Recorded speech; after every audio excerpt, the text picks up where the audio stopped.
오늘은 이제 주님의 다시 오심에 대해서 이렇게 좀 다시 한번 좀 생각 좀 해보려고 그러거든요. 보통 사람들이 예수님 다시 오신다, 다시 오신다 그러지만 진짜 다시 오신다는 소리는 듣지만 구체적인 게 도대체 뭐야? 이런 걸 잘 모르는 게 많거든요. 그래서 오늘은 이제 이 예수님의 다시 오심의 중요성을 성경 구절로 좀 이렇게 찾아가 보면서 여러분들 직접 찾아서 확인해 보면서 그래서 지금 현실과 성경과 어떻게 매치가 되는지 이런 것들을 좀 확인하는 그런 좀 시간을 좀 가지려고 그래요. 왜 그러냐면 요즘에 이 전 세계적으로 영적으로 타락했다. 이거를 한마디로다가 요약하면 이거예요. 이집트하고 소돔처럼 되는 거예요. 계시록 11장에 보면 마지막 때 예루살렘을 이집트와 같고 소돔과 같다 그래요. 이집트라는 건 세상이거든요. 완전히 세속화돼 버리고 또 소돔은 동성애의 핵심이에요. 소돔이라는 말 자체가 동성애라는 말이에요. 근데 이게 전 세계적으로 이런 것들이 전부 다 세속화돼 있고 전부 다 동성애가 합법화돼 가고 있는 거예요. 전 세계적으로 29개 나라가 동성애를 법제화했어요. 공식적으로다가 인정을 했거든요. 그 중에 이제 동양에서는 대만이 유일한 나라예요. 그래서 대만에 그 합법화하고 나와서 대만 처음에 지진으로 흔들어 놨거든요. 우연은 절대로 아니에요. 이게. 주님의 마지막 오실 때를 이렇게 얘기를 해요. 노아의 날들과 같다. 롯의 날들과 같다. 이렇게 말씀을 하세요. 마지막 때 다시 오실 때를. 근데 둘 다 노아의 날과 롯의 날의 공통점이 성적 타락이에요. 성적 타락. 홍수 이전에도 마찬가지. 홍수 이전엔 아마 이 수관 같은 게 굉장히 심했던 것 같아요. 그러니까 이제 인간도 아니고 사람도 아닌 이런 변종들이 많이 나타났었던 것 같고, 그 다음에 소돔과 고모라 때는 마찬가지예요. 롯의 두 딸들이 시집갈 데가 없었어요. 왜요? 전부 동성애 하니까. 그래서 동성애를 갖다 소돔이라고 그래요. 근데 지금 이 마지막 시대가 거의 다 그래요. 여러분, 1993년도부터 이스라엘이라는 나라에서 1993년이에요. 그때부터 동성애 축제를 한 나라가 이스라엘이에요. 이스라엘은 하나님의 말씀을 맡은 민족이에요. 근데 그 민족이 제일 먼저 타락해 가는 거예요. 1993년에 동성애 축제를 처음으로 텔아비브에서 시작했고요. 텔아비브는 이스라엘의 공식적인 수도는 아니지만 가장 큰 상업도시예요. 이스라엘에서 제일 큰 도시예요. 근데 그 도시에서 동성애 축제를 93년도에 시작을 했어요. 그리고 해마다 했어요. 그리고 1997년도부터는 텔아비브에서 시에서 그 동성애 축제의 자금을 100% 지원해 줬어요. 이게 말이 되는 거예요? 근데 이게 현실이에요. 그리고 금년 6월 달에 텔아비브에서 대대적으로다가 전 세계적인 동성애 축제를 했어요. 전 세계에서 20만 명이 넘는 동성애자들이 텔아비브로 집결해서 거기서 동성애 축제를 했어요. 일주일 동안. 근데 이게 이제 거기에서 그치는 게 아니라 이게 예루살렘으로도 퍼져서 예루살렘에서도 10,000명 이상이 모여서 동성애 축제를 해요. 이게 또 텔아비브하고 예루살렘에서 그치면 좋겠는데 아니요. 이스라엘의 전 도시로 퍼져나가는 거예요. 한 번도 하지도 않았던 도시들 중에 11개 도시가 금년에 이제 동성애 축제를 하기 시작했고요. 전부 다 하면 30여 개 도시에서 동성애 축제를 하는 나라예요. 어떤 나라가요? 이스라엘이라는 나라가. 이건 뭐 얘기할 것도 없어요. 이건 마지막 때에 대한 확실한 징조예요. 이스라엘은 하나님의 말씀 맡은 나라라면 여러분과 저도 상식적으로 그래야 될 거 아니에요? 이스라엘부터 진짜 성경을 제대로 믿어야 되는 거 아니에요? 왜요? 이스라엘은 모든 민족들의 우두머리거든요. 제사장 왕국이거든요. 그런데 그렇게 타락할 수가 있어요? 지금부터 8년 전에 이스라엘 사람들의 그 영적 바로미터를 체크할 수 있는 여론조사를 했어요.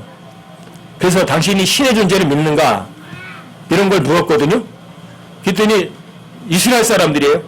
유대인들 몇 퍼센트나 신의 존재를 믿었을 것 같으세요? 8년 전에 근 절반에 가까운 48%가 나는 무신론자다 그랬어요. 근데 최근에 500명을 놓고 조사했을 때요, 전 국민의 74%가 무신론자예요. 유대인들. 이게 이스라엘의 현실이에요. 엄청 심각한 거예요. 거기다가 랍비, 유대교를 성경을 가르치는 랍비들이요. 랍비들 중에 54%가 동성애를 찬성하는 사람들이에요. 거기다가 유대인 랍비 중에 한 사람이 작년에 예루살렘 회관에서 랍비 취임을 했는데 그 사람이 어떤 사람이냐면 동성애자예요.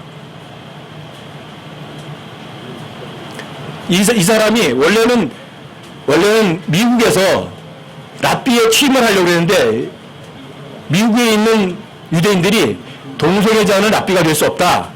그래서 랍비로다가 인정을 안 했어요. 근데 그 사람이 예루살렘으로 온 거예요. 근데 예루살렘 랍비회에서는 그 사람을 동성애자인데 랍비를 임명을 했어요. 이게 이스라엘이에요. 이게. 그렇다면 그 다음에는 뭐가 되겠어요? 이스라엘의 법무부 장관이요? 이스라엘 법무부 장관이 동성애자예요. 이스라엘의 법을 만드는 사람이. 어떻게 되겠어요, 여러분들? 이게 이스라엘이에요. 이스라엘이 영적 바로미터라면 이스라엘은 스스로 소돔과 고모라에 내렸던 유황과 불이 쏟아져 내리는 걸 본인들이 지금 만들어 가고 있는 거예요. 그러니까 주님 오시겠어요, 안 오시겠어요? 안 오실 수가 없어요. 안 오실 수가 없어요.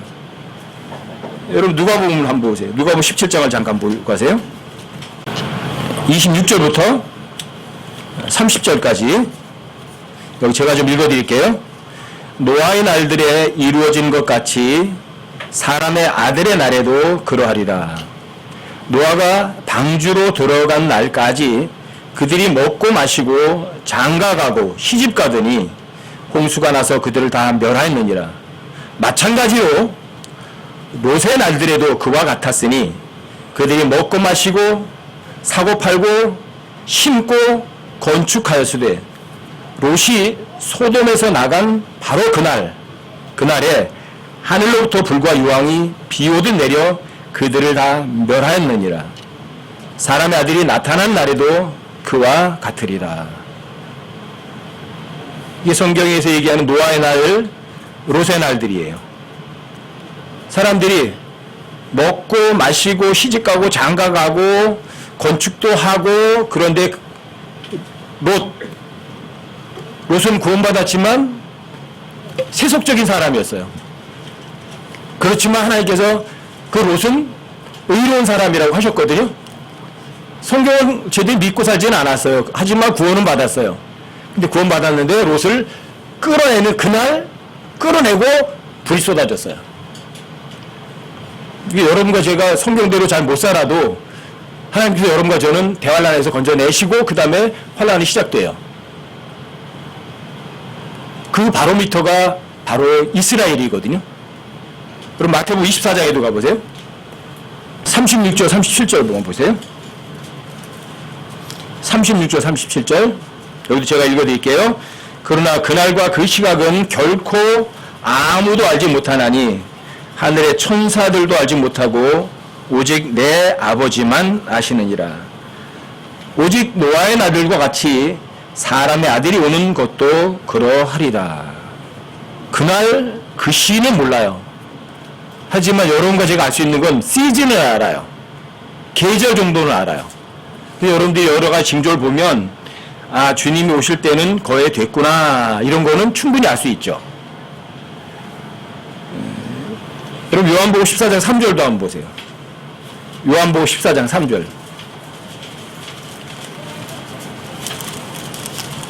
오늘 오전에 좀 성경을 좀 찾을 거거든요. 요한복음 14장 3절에 함께 한번 읽어보세요. 함께 시작. 가서 너희를 위해 처소를 예비하면 내가 다시 와서 너희를 내게로 받아들여 내가 있는 곳에 거기에 너희도 있게 하리라. 하나님이 이 약속이 사실이겠어요? 아니겠어요? 하나님께 저 위에 멘션이 많대요. 그리고 내가 너희를 위해 처소를 예비하러 간다. 처소를 다 마련하면 내가 다시 온다. 그래서 너희들 데려가서 나와 함께 영원히 있게 하겠다. 오셔야 돼요. 여러분 구약 성경에 80% 이상이 85%가 주님의 두 번째 오심을 다뤄요. 초림을 다루는 게 아니에요. 여러분 이제 누가복음에 보면 예수님이 계셨을 때 뭐 그걸 기쁨의 날이다, 뭐 주님 왕자가 임하신다 이런 예언을 하셨어요. 근데 예수님의 초림 때는 하나님의 왕국이 임하진 않았어요. 오히려 예수님 이 땅에 오신 것은 왕으로 오셨지만 그 왕이 죽으러 오셨어요. 그게 초림이에요. 그래서 예수님이 죽으실 때 이런 말씀하시는 거예요. 엘리 엘리 라마 사박가니, 아버지 아버지 어찌하여 나를 버리셨나이까. 이게 어떻게 기쁨의 날이에요. 최악의 날이에요. 하나님의 아들이 죽는 날이었어요. 그게 초림이에요. 초림 때 모든 것이 이루어진 게 아니에요. 재림 다시 오심이 없으면 성경에 엄청나게 많은 것들이 전부 다 거짓말이 돼버려요. 그러니까 예수님이 다시 오시는군요. 성경의 80% 이상이 그대로다가 사실이 되려면 예수님이 반드시 다시 오셔야만 돼요. 안 오시면 성경이 거짓말이 되는 거죠. 만약에 예수님 다시 안 오시면 예수님께서 또 하나님께서 이스라엘하고 맺은 약속들은 전부 휴지 조각이가 되는 거죠. 여러분 창세기 15장 18절 한 구절만 찾아보세요. 창세기 15장 18절이요. 찾으셨어요? 자, 함께 한번 읽어보세요. 함께 시작. 바로 그날에 주께서 아브람과 언약을 맺으며 이르시되 내가 이 땅을 이집트 강에서부터 저 큰 강 곧 유프라테스 강까지 네 씨에게 주었노니. 자, 아브라함의 후손들에게 네 씨에게 준다고 얘기했어요. 근데 이때는요 이삭이 태어나기도 전이에요. 근데 아브라함 후손도 이 땅을 차지해서 여기 보면 준다고 그랬는데 이 땅을 이집트 강에서부터 유프라테스 강까지 이스라엘 사람들이 차지하고 있나요? 그러면 예수님 다시 안 오시면 안 이루어져요, 이거. 예수님이 이때 약속하신 거 지금부터 3,500년 전에 이스라엘이 하신 약속이에요. 아브라함이 하신 약속이에요. 아직 안 이루어지고 있어요. 그렇다고 거짓말이 되느냐? 아니요, 이루어져요. 반드시 이루어져요. 언제? 예수님 다시 오셔야만 돼요. 그리고 사람들이 이 땅에 평화 얘기를 하거든요. 근데 사람들이 이 땅의 평화를 가져올 수 있는 가능성은 아예 없어요. 여러분 시편 2편을 한번 보세요. 시편 2편. 자, 시편 2편 1절부터 6절까지. 1절부터 6절까지만. 자, 함께 한번 읽어보세요. 함께 시작. 어찌하여 이교도들이 경노하며 백성이 헛된 일을 꾀하는가. 땅의 왕들이 스스로 나서며 치리자들이 함께 의논하여 주와 그분의 기름 부음 받은 자를 대적하며 이르기를 그들이 결박한 것을 우리가 끊고 그들이 묶은 줄을 우리에게 내던지자 하는도다. 하늘들에 앉으신 분께서 웃으시며 주께서 그들을 비웃으시리로다. 그때 그분께서 진노하사 그들에게 말씀하시고 심히 기뻐하지 아니하사 그들을 괴롭게 하시며 이르시되 그음에도 내가 이미 내 왕을 내 거룩한 산 시온에 세웠노라 하시리로다.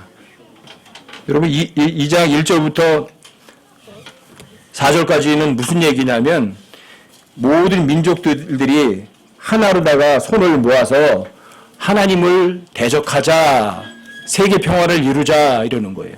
쉽게 말하면 유엔이에요, 유엔. 그래서 이 땅의 평화를 가져오자고 하는 거예요. 근데 하나님께서 뭐라고 말씀하세요? 그래, 너희들이 힘으로 모든 나라가 힘을 합쳐서 세계 평화를 이룰 수 있어. 그러세요? 아니면 비웃으세요? 하늘들이 앉으신 분께서 웃으시는 거예요. 비웃으시는 거예요. 그리고 6절에 보시면 이렇게 하잖아요. 내가 이미 내 왕을 내 거룩한 산 시온에 세웠노라. 세웠다고 하세요. 근데 아직 안 오셨어요.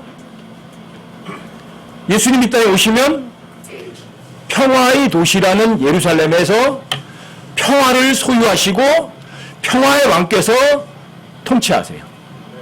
주님이 안 오시면 그런 약속들은 휴지 조가리가 돼요. 그래 예수님의 재림은요 반드시 있어야만 돼요. 근데 여러 가지 계절상 징조상 주님이 오실 징조는 너무 명백하게 지금 현실이 되고 있는 거예요. 어떤 시대도요 이렇게 현실적으로다가 주님의 다시 오실 징조들이 실제로 나타난 건요 예전에는 없었어요. 그 다음에 예수님이 다시 오셔야만, 여러분 보세요. 사람들이 제일 고민하는 게 이거예요. 자연이 모두 오염됐어요. 무슨 재주로 이 오염을 회복할 거죠? 어떤 재주로다가?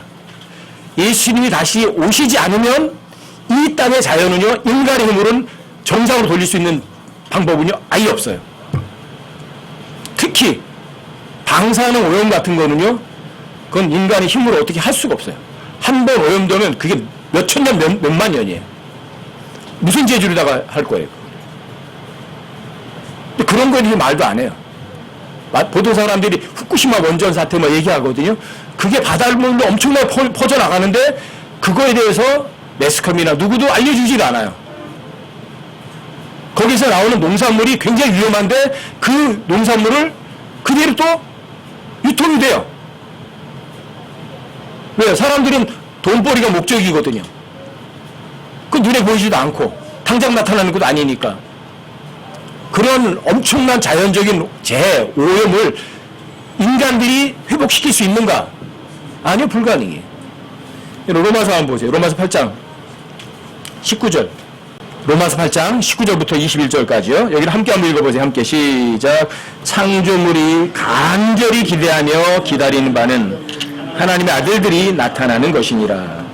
창조물이 헛된 것에 복종하게 된 것은 자진해서 된 것이 아니요 소망 중에 바로 그것을 복종하게 하신 분으로 인한 것이니 이는 창조물 자신도 썩음의 속박에서 해방되어 하나님의 자녀들의 영광스러운 자유에 이를 것이기 때문이라.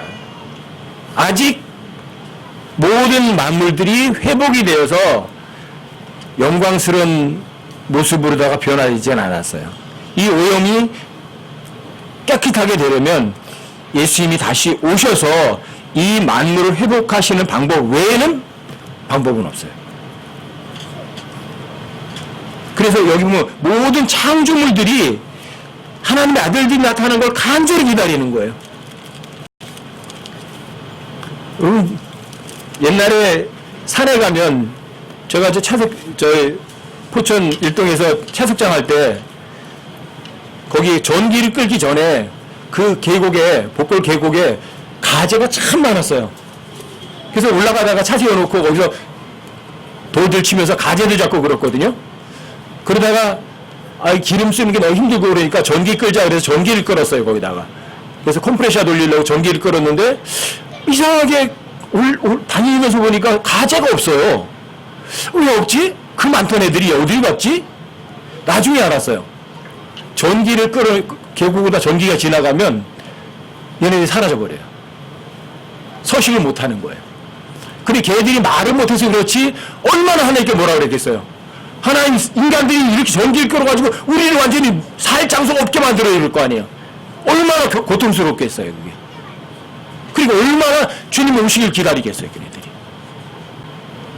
저 어렸을 때만 해도 이 포천천이고 저런 데도 끄리 같은 것도 많았거든요. 물고기들이. 지금 없잖아요. 이 창조물들이 그렇게 고통스러워하는 거예요.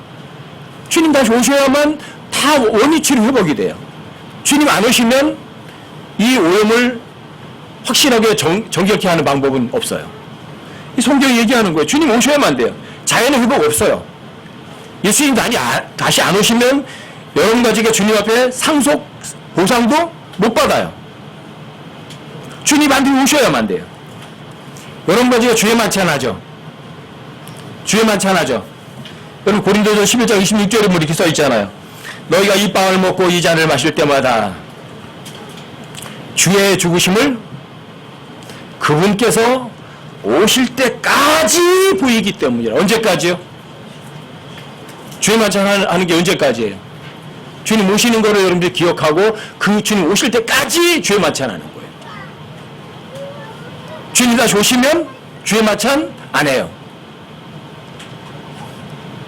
그리고 여러분들이 만약에 주님이 다시 오심이 없다면 여러분과 제가 한 달에 한 번씩이라도 주의 만찬 하는 거는 거짓말이에요. 이거. 주님 오시지 않는데 무슨 주의 만찬을 왜 해? 주의 만찬 언제까지 하는데? 주님 오실 때까지. 주님 오시는 그날이 있겠어요, 없겠어요? 반드시 오죠. 오늘이 12월 22일이고 2019년의 마지막 끝에서 두 번째 주예요. 조금만 지나면 2020년 1월 1일이 오겠어요, 안 오겠어요? 똑같아요. 주님이 다시 오신 날은요, 반드시 와요. 만약에 안 오시면 성경이 80% 이상이 완전히 거짓말이 되는 거거든요.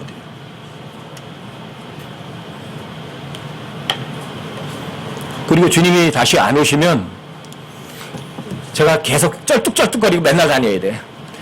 감기 걸려 콜록콜록거려야 되고 병 걸려야 되고 이래야 돼요. 주님 다시 오시면 그런 거 없어요. 이제는 영광스러운 몸을 입게 되고요. 죽음도 아예 영원히 굿바이 하고요. 병 걸리는 것도 영원히 끝나요. 괴로운 거 없어요. 아픈 것도 없고. 물론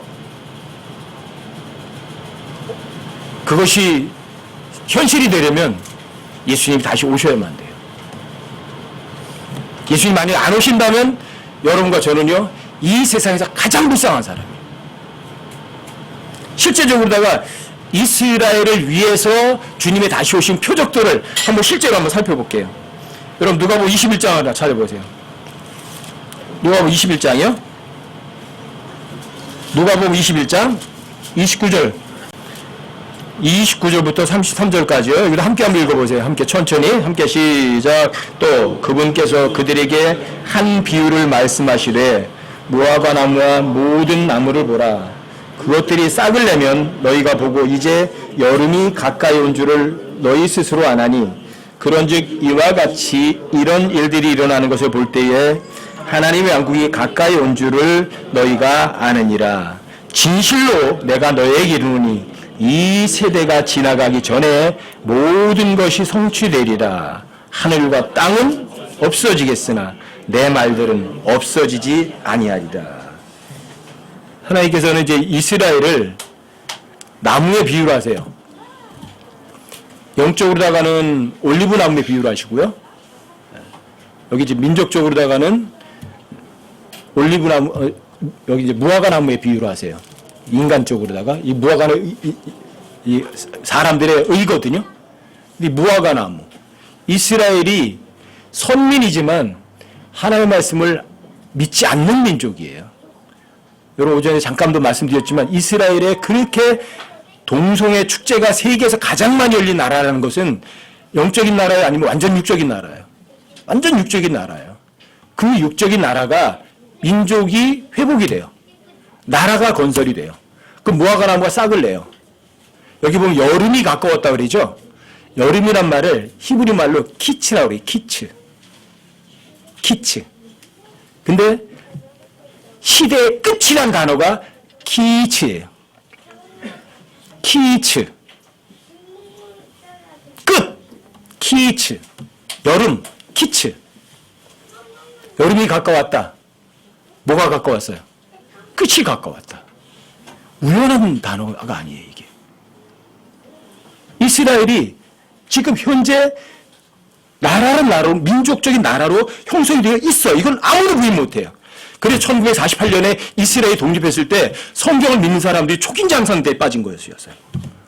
와, 이스라엘이 2500년 만에 이스라엘의 나라가 만들어졌다? 아, 무화과 나무가 잎을 폈다? 그러면 여름이 됐구나. 끝! 키치가 됐구나. 그걸 알았어요. 그래서 그때 48년 후로다가 이 세상 종말에 대해서요, 사람들이 엄청나게 많이 관심을 가졌어요. 60년대, 70년대 우리 한국에서도요, 그래서 요한계시록 붐이 불었어요. 여러분들은 많은 분들은 잘 모르시겠지만. 그래서 요한계시록 강해가 엄청나게 많았어요. 근데 전부 다 종말 이걸 엄청나게 막 떠들어댄 거예요. 왜요? 이스라엘이 독립을 했거든요. 근데 그때도 안 오셨어요. 그래서 시들해지는 거예요. 그러다 92년도에 휴거 사건이 한번 터져서 이장님이 때문에 그 사람들이 더 이상 종말에 대해서 별로 마음을 안 갖는 거예요. 그렇다고 안 오시는 건 아니에요. 반드시 와요. 이스라엘이 독립한 지 70년이 이제. 여러분과 제 삶이 한 세대가 지나기 전에 사람의 아들이 이 땅에 오실 거거든요. 근데 한 세대란 말은 어떤 사람이 태어나서 죽을 때까지를 한 세대라고 그래요. 어떤 사람은 30살에 죽으면 30살이 30년이 그 사람의 한 세대예요. 어떤 사람이 80년 살면 80년이 그 사람의 한 세대예요. 그렇다면 1948년에 세대가 시작이 됐다면 어떤 한 사람이 태어났을 거예요, 그날. 그리고 그 사람이 죽을 때가 한 세대가 되겠죠. 어떤 사람이 귀중이 되는지는 우린 몰라요. 근데 70년은 지난 거예요. 여러분과 제 삶이 보통 인간의 수명이 70, 강건하면 80이라고 전도서에도 써 있어요. 그리고 성경에서는 최고 긴 걸 얘기할 때는 이스라엘 아브라함에게 그렇게 얘기하시거든요. 내가 네 세대 만에 이 땅으로 다시 돌아올 거다 그랬어요. 근데 이거 400년이에요. 그렇다면 한 세대가 맥시멈으로 치면 100년이에요. 그래서 아무도 모르는 거예요. 그게 언제가 될지는. 하지만 무화과 나무가 싹이 핀 것은 분명해요. 70년이 지났어요. 자, 이게 징조예요. 이스라엘이 국가가 형성이 됐다. 이건 기적이에요. 어떤 나라가 자신의 나라를 빼앗기고 잃어버리고 그 민족들이 전 세계에 흩어져 버려서 그 민족성을 가지고 있고 고유의 민족성을 가지고 2500년을 견디다가 다시 나라로 만들어진다. 그런 나라가 있어요? 우리나라 일제 36년이에요. 우리나라. 거의 말도 잊어버릴 지경이었어요. 36년 만에. 그럼 300년만 지나가면 한민족이라는 자체도 사라졌을 거라고요. 근데 유대인들은 그렇지 않았어요. 왜요? 하나님께서 약속하신 민족이 있기 때문에 사라지지 않은 거예요. 그 사람들의 뭐 민족성이 뭐 강하고 그런 게 아니에요. 왜요? 하나님이 유대인들에게 뭐라고 말씀하셨어요? 너는 내 백성이라 선택받았다 하셨기 때문에 하나님께서 흩어지지도 않게 하셨고 다른 민족과 섞이지도 않게 하신 거죠. 유대인들의 민족성 때문에 2500년을 견딘 게 아니라고요. 하나님께서 성경에 이미 창세기 12장에서 약속해 놓으셨기 때문이에요. 그리고 창세기에서 벌써 약속하셨던 그 약속이 지금까지도 이루어지지 않았어요. 하지만 언제? 주님이 다시 오시면 돼요. 그래서 무화과 나무 꽃이 펴야만 돼요. 잎이 펴야만 돼요. 근데 이스라엘이 독립이 되어 있어요. 그리고 이스라엘이 실제로 돌아오잖아요. 여러분 성경 한번 또 찾아보세요. 이사야서 11장을 한번 찾아보세요. 이사야서 11장 10절 12절 한번 찾아보세요. 10절부터 12절까지요. 여기 제가 읽어드릴게요. 10절부터 12절까지요. 그날에 이새의 뿌리가 있어서 그것이 백성들의 기로 설 것이요 이방인들이 그것을 찾으리니 그가 베푸는 안식이 영화로우리라. 그날에 주께서 다시 자신의 손을 두 번째 세우사 자신의 백성 중에 남은 자들 곧 남게 될 자들을 되찾으시되 아시리아와 이집트와 바드로스와 구스와 엘람과 시날과 하맛과 바다의 섬들로부터 되찾으실 것이요 또 그분께서 민족들을 위하여 길을 세우시고 이스라엘의 쫓긴 자들을 모으시며 땅의 사방에서부터 유다의 흩어진 자들을 함께 모으리라. 이스라엘이 모여서 국가를 형성했어요. 그렇죠? 그리고 그 사람들이 이 땅에 와서요 이스라엘 땅을 돈을 주고 사요. 원래 자기 땅인데 원래 상속이라고 돈 안 주고 사도 돼요. 근데 돈을 주고 사요. 그래서 이스라엘이 요즘에 키부츠라는 걸 만들어요. 공동생활하는 데를. 근데 다 돈을 주고 샀어요. 근데 성경에 이미 써 있어요, 이렇게. 예레미야로 찾아보세요. 예레미야 32장 44절. 2장, 예레미야 32장 44절. 찾으셔요.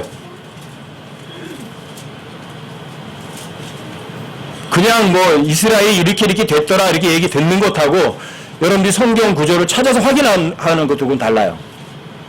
예레미야 32장 44절이요. 마지막 절이에요. 함께 한번 읽어보세요. 함께 시작.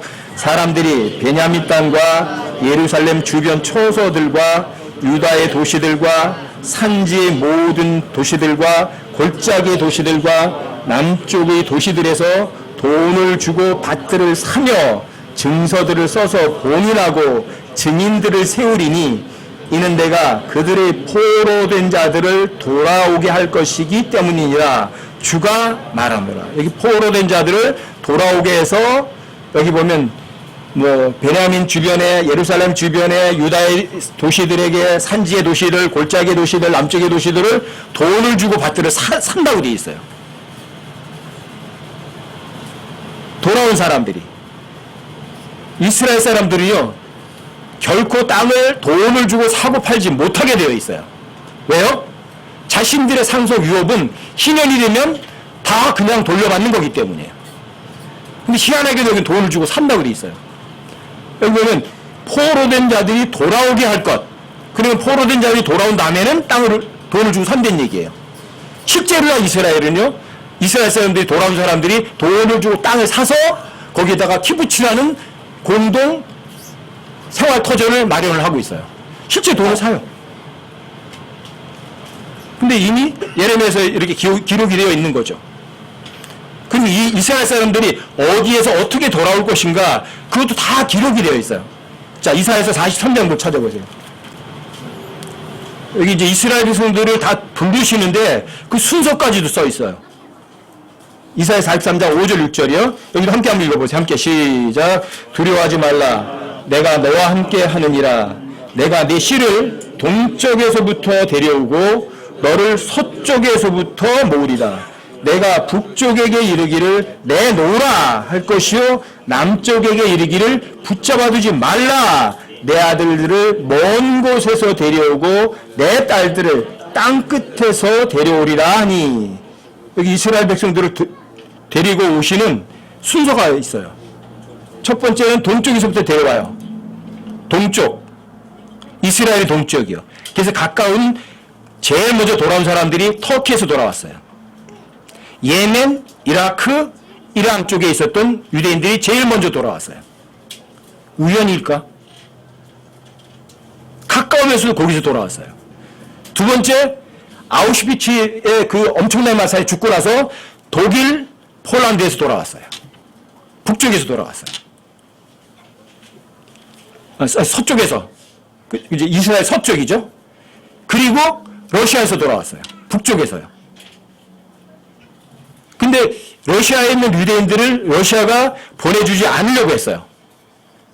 그런데 그때 유대인들 갑부들이 러시아에게 돈을 주면서 내놔라 그랬어요. 그거 진짜 맞았어요. 문자적으로. 우연이 아니에요, 이게요. 성경은 그냥 무시무시한 책이에요, 이게. 그 다음에 남쪽은 저 밑에요. 이디오피아. 그래서 여러분들 뭐, 이게 굉장히 늦게 좀 많이 왔거든요. 그래서 껌둥이 유대인들이 비행기를 타고 많이 왔어요. 이디오피아에서. 남쪽에서 왔어요. 땅끝은요, 여러분들이 보시면 아세요. 이게 이제 쫙 펼쳐놓으면 땅끝이 제일 먼 데가 남북 아메리카예요. 거기는 인디언 땅이거든요. 근데 미국, 남아메리카에서 제일 늦게 돌아왔어요. 왜? 미국 사는 사람들은 편하게 잘 살거든. 그러니까 꼭 뭐 거기 뭐 이스라엘 돌아가 살 필요가 뭐 있어? 안 돌아갔거든요. 근데 제일 나중에 돌아왔어요. 땅끝에서.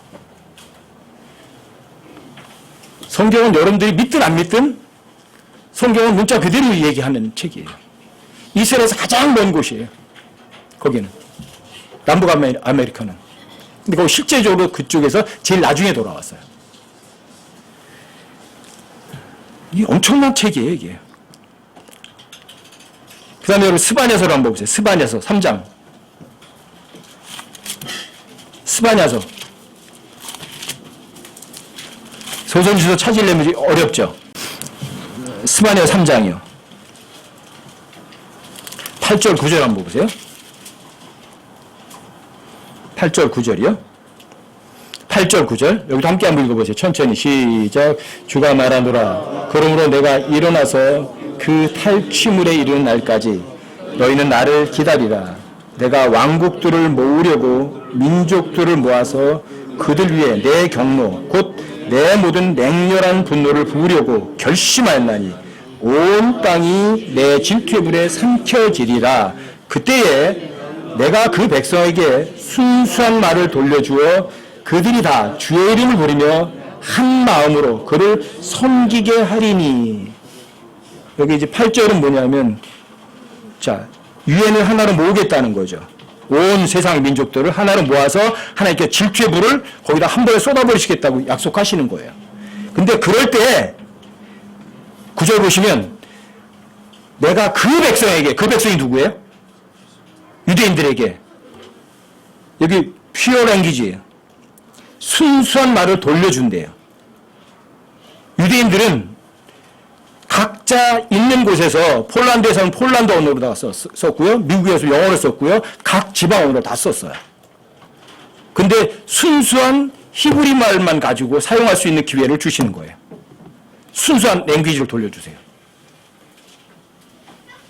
그래서 이스라엘은 공용어가 히브리어예요. 제2 외국어, 제3 외국어는 쓸 수 있어도 공용어는 히브리어예요. 이스라엘 민족이 한 군데 모여서 히브리어를 사용하면서 쓴 적은 처음이에요. 2500년 만에. 그 다음에 또 놀라운 게 뭐냐면 그 사람들의 이 거래 단위 화폐가 부활된 거예요. 세겔이라는 화폐 단위가 부활된 거예요. 2500년 만에. 어떻게 이런 일들이 실제로 일어날 수 있겠어요? 그 실제로 고대 도시들이 다시 재건이 돼요. 가나 땅 또는 여리고 또는 나사렛 이런 도시들이 전부 다 폐허였던 거예요. 근데 다시 재건이 되고 있어요. 실제로다가. 옛 도시들이. 그리고 이스라엘에서 실제로다가 실제 히브리어를 써요. 그리고 이사에서도 한번 보세요. 이사에서 27장 6절. 27장 6절이요. 여기도 함께 한번 읽어보세요. 함께 시작. 그분께서 야곱에게서 나오는 자들로 하여금 뿌리를 내리게 하시리니 이스라엘은 꽃을 피우고 싹을 내서 열매로 세상의 표면을 가득 채우리로다.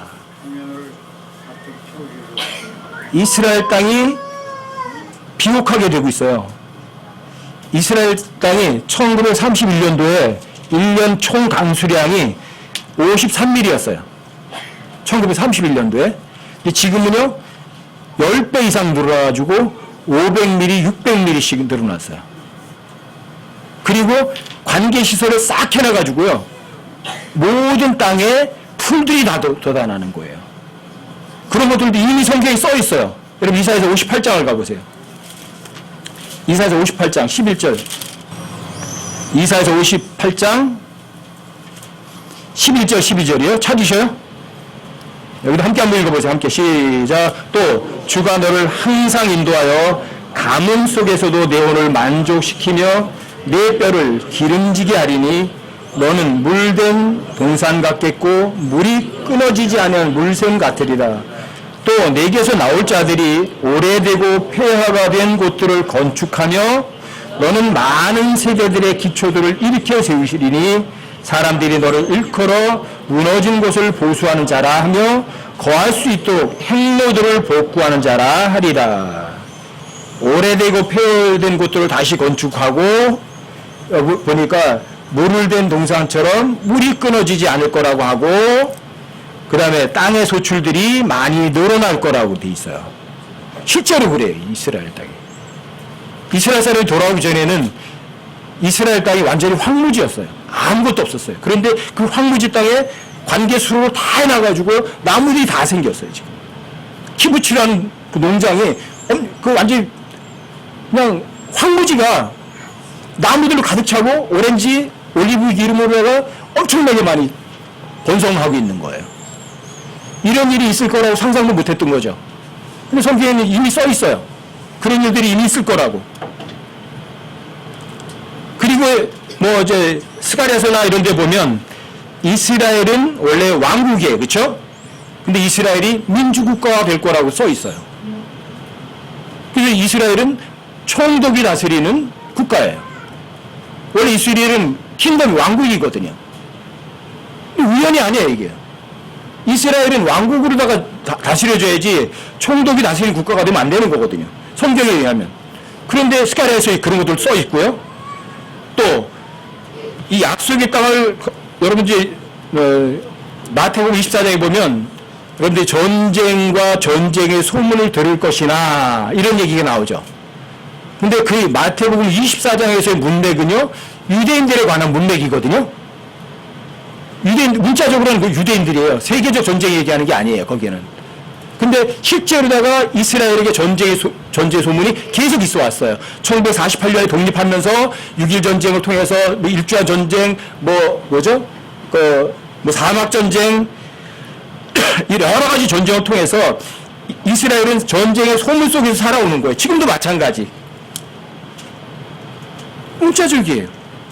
이스라엘 건국되고 이스라엘은 계속 전쟁과 전쟁의 소문 속에서 살아가는 사람들이에요. 그리고 이스라엘 사람들이 팔레스타인 사람들하고 거짓 평화조약을 맺을 거다. 여러분 이제 뭐 다니엘서 11장에 너무 확실하게 돼 있잖아요. 거짓 평화조약을 맺을 거다. 모자라만 맺을 거예요, 이거는요. 모자라서. 그럼 다니엘서 11장도 한번 찾아보세요. 다니엘서 11장 27절. 그래서 뭐 요즘에 많이 그런 얘기 하잖아요. 뭐 트럼프의 무슨 뭐 사위가 거기 가서 뭐 무슨 중동 평화 선언을 할 거다 뭐 이런 얘기들도 많이 하잖아요. 그렇죠? 네? 그리고 뭐 그 사람이 뭐 적그리스도일 거다 이런 얘기들도 하는데 거기에는 뭐 신경 쓰실 거는 하나도 없고 다만 이스라엘과 분명히 거짓 평화 조약은 분명히 맺을 거예요. 여러분 다니엘서 11장 27절 보세요. 거기도 함께 읽어보세요. 11장 27절 함께 시작. 이 두 왕이 여전히 마음속으로 해악을 행하려고 한 상에서 거짓말을 할 터이나 그 일이 형통하지 못하리니 이는 여전히 정해진 때에 그 끝이 있을 것이기 때문이라. 평화지역은 맺긴 맺는데 자 진심이에요? 아니면 숨기고 하는 거예요? 서로 숨기는 거예요. 서로. 아랍인들하고 유대인들하고 같이 공존할 수 있어요? 근데 평화지역을 맺어요. 서로 속은 다 숨기면서.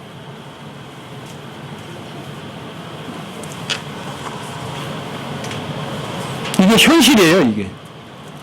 그래서 이스라엘과 평화지역을 맺게 하려고 뭐 트럼프고 뭐 누구 처음 발벗고 나서잖아요. 근데 이게 진짜 그 조약으로 평화가 오느냐고요. 불가능해요. 그리고 이 마지막 때는요, 특히 이거예요. 사탄적인 성경들이 너무 많이 출판되고 있는 거예요. 1890년에 리바이스 버전을 출발을 해서 1920년대에 아메리칸 스탠더드 버전으로 해서 1980년도에 NIV로다 해서 2001년도에도 마찬가지로 뉴 인터내셔널 버전으로 해서 완전히 막 썩어버린 성경들이 너무 많이 나와요. 이건 마지막 때예요. 왜요? 오류가 없는 성경은 너무나 강력한 성경이거든요. 하나님의 양나선 검이거든요. 이 검을 무디게 하기 위해서 사탄적인 못된 성경들이 너무 많이 나오는 거예요. 그리고 그럼 마태복음 13장 40절에 보시면 마지막 때에 하나님께서 어떻게 하세요? 알곡과 가라지를 구분하세요, 안 하세요? 구분하시죠? 그래서 가라지를 어떻게 하세요? 하나의 단으로 묶어요. 하나의 단으로. 번들이 번들. 하나의 단으로 묶어서 그 묶는 작업을 하세요. 가라지들을. 그래서 어떻게 하세요? 왜 묶으세요? 쉽게 불 속에 던지시려고. 하나의 번들이 되는 거, 하나의 한 단위로 묶어요. 놀랍게도 이게 유엔이에요. 유엔의 2억의 군대가 아마겟돈에서 완전히 하나도 남지 않고 피투성이 될 거는요, 성경이 이미 기록해 놓은 거예요. 아무도 못 피해가요. 성경을 피해갈 수 있는 사람은요, 지구상에 한 사람도 없어요. 그 사람 믿든 안 믿든, 그 사람 믿지 않는다고 해서 성경이 취소되는 예가 없고, 그 사람 성경을 비웃는다고 해서 성경이 폐기 처분된 일은 없어요. 주님 오시겠어요, 안 오시겠어요? 실제적으로 이런 예언들이, 실제로 여러분들이 확인할 수 있는 거예요. 성경에 전부 다. 주님 오시겠어요, 안 오시겠어요? 반드시 오시죠. 반드시 오시죠. 특히 이스라엘의 영적 타락은요, 이스라엘 스스로가 매를 불러들이는 작업이에요. 그래서 이스라엘 전 국민들의 74%가 무신론자다. 랍비 중에 54%가 동성애를 지지한다. 이게 다른 나라도 아니에요. 유대인들에게 그런 일이 있다는 게 말이 돼요? 전 세계 국가 중에서 동성애 퍼레이드하고 축제를 가장 많이 벌이는 나라가 이스라엘이다. 이건 정말 성경을 믿는 사람으로 하여간은요, 정말 이건 뭐 가슴이 엄청 아픈 사실이죠. 이스라엘의 법무부 장관이 동성애자다. 이스라엘의 랍비가 동성애자가 이스라엘 랍비가 된다. 이스라엘의 정통 랍비들이 동성애자들은 사형에 처해야 된다고 그런 발언을 했어요. 그래서 사람들이 고소를 했어요. 그래서 랍비가 잡혀가서 경찰서에 조사를 받았어요. 처벌을 받지 않고 다시는 그런 말 하지 않겠다고 서약을 받고 풀어줬어요. 성경을 믿는 사람들이 뭐가 되는 거예요? 사악한 집단이 되고 범죄자가 되는 시대예요. 그게 어느 나라가? 그게 이스라엘이에요. 그럼 성경이 폐기 처분되겠어요? 아니면 성경대로 주님이 다 오시겠어요? 이제는 안 되겠다. 이제는 때가 가득 찼다. 여름이 가까웠다. 키츠! 여름이에요. 키츠! 끝이에요. 시대의 끝은 다가온 거예요. 이게 성경이 확실하게 보여주는 거예요. 주님 다시 오셔야만 돼요. 안 오시면 여러분과 저에게도 희망이 없어요. 자연도 회복이 안 돼요. 이스라엘도 원래 자기 위치로 못 돌아가요. 성경의 80% 이상이 어떤 얘기를 해요? 주님의 두 번째 오심을 얘기한다고요. 이 성경은 여러분과 제가 이 세상에서 잘 먹고 잘 살고 축복받고 질병이나 낫고 뭐 사업이 잘 되고 그러는 책이 아니에요. 이거는. 이 성경의 주제가 킹덤이에요. 킹덤. 왕국. 그 왕국을 누가 다스릴 거냐? 누가 다스려요? 지금 이 세상 왕국을 통치하는 작자는 사탄이라고요. 주님 다시 오셔야만 이 나라에 예수님께서 통치하시고 세계 평화가 이루어지는 거죠.